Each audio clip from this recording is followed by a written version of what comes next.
2009-yilda ishlab chiqarilgan Nexia 2 avtomobili. Avtomobilimiz Sonus Scrambler. Motorlarda umuman ishi yo'q.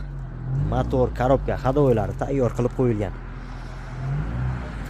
4 ta balonlari bir xil balon taqib qo'yilgan, yangi pashti.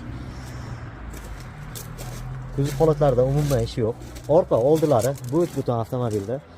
Mayda-chuyda kraskalar bo'lishi mumkin. U yoq bu yoqda xohlagan usullaringizga tekshirtirib olishlaringiz mumkin. Salon holatlarini ko'rsatamiz. Salonlari super. Magnitofon, polik, chexol